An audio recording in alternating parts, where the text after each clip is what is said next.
Hello, and welcome to Greenside Conversations. We're really excited to have Jim Jewell with us today, as well as Andrew Green. Andrew's our architect on the Pine Golf Course renovation. Welcome. Thank you. Jim, for those of you who don't know, can you give us a little bit of background about your time at Gray Oaks? Well, I've been here since about a month before it opened, January of 1993, and the Pine Course opened January 30th of 1993. Since then, the estuary was built, the front 9 in 97, the back 9 in 99, and the estuary was built in 2002. Andrew, welcome. We're so happy to have you here at Gray Oaks. What's the difference between a rebuild and a renovation of a course? Yeah, I think when we look at the Pine Course, for me, it's this great honor to even be involved. The members love the golf course. I think you all have said, right, that it's the golf course that gets a ton of play. And so, I was trying to see, okay, what are the things really that the members love about the place? And in doing that, how do we make improvements?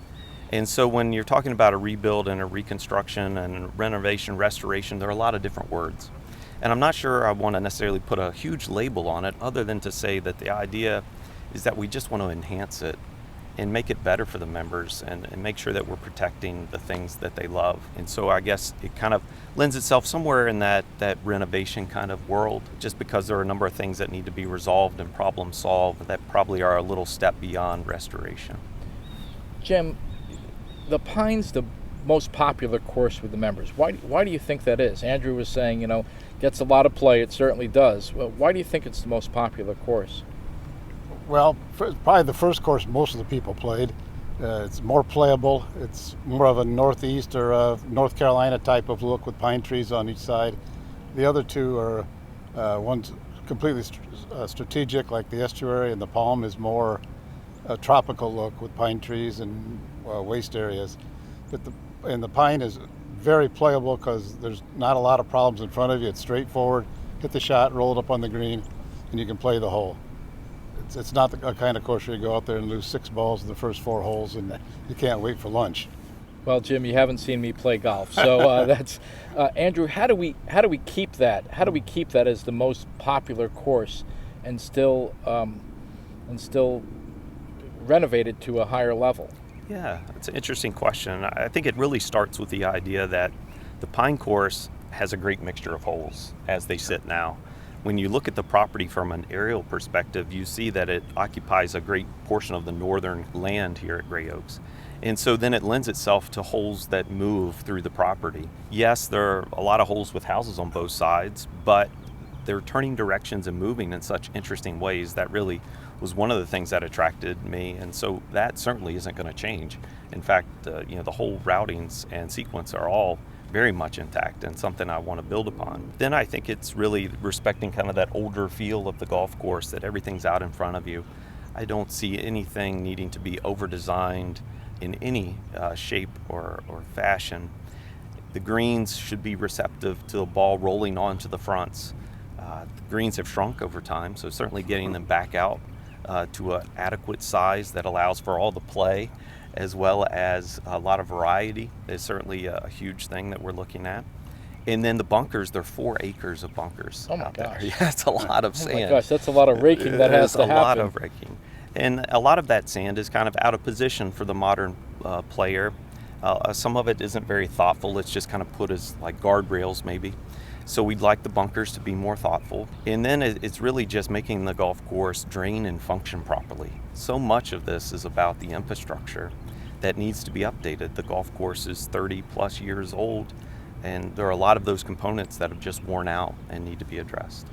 So is there a life cycle on a golf course? I mean, a roof, we all know that a roof has a life cycle. We know that humans have a life cycle. Does a golf course have a life cycle on it? Yeah, absolutely. It's very, sometimes it's hard to see. Golf courses evolve in age. They're outside, they're exposed to elements, they're exposed to daily maintenance. And a lot of that ends up having an impact on the way the golf course functions. And then the interior parts of the golf course are so critical in the drainage stone, the piping, the sand and stuff that is utilized in backfilling, that a lot of that wears out.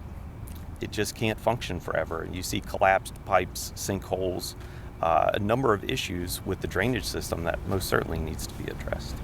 Boy, Andrew, that sounds like a lot of work. How does this impact the experience for the members? Yeah, we're still working on exact details, but it's clear that the amount of work that needs to take place to put the golf course in a good position for the coming decades, that it's going to be comprehensive, meaning that, new greens, new irrigation, new bunkers, a lot of drainage work. So that means that you won't be able to play golf when that work is occurring. The exact timing of that, again, we're still kind of working through, but we understand that it's a significant project that will impact the ability to play golf. We see it as kind of a progressive thing where we'll have a starting and end point. Golf course renovation is very much like maybe a train that you think about when the engine leaves the station. It takes a little while for the caboose or whatever, the end of the train to catch up, and that will kind of progress through the project till we get to an end point, and then we'll be done, and there'll be some grow in time, and then we'll be able to open up and let the members enjoy the wonderful new Pine experience. Jim, we're looking forward to having that wonderful Pine experience at the end. How do you think the members are going to look at this in the future? I mean, this is a big step for the club, and it's pretty exciting. Do you hear some excitement from the members? I do hear excitement. They'll love it. They'll be able to play more days a year because the drainage will be so much better. They'll have a new experience and something to show their friends and be very proud of, as they are the other courses. Andrew and Jim, thank you so much for being with us for our first Greenside Conversations. Thank you so much. Thank you. We look forward to the membership enjoying the new Pine course, and stay tuned for more Greenside Conversations in the coming months.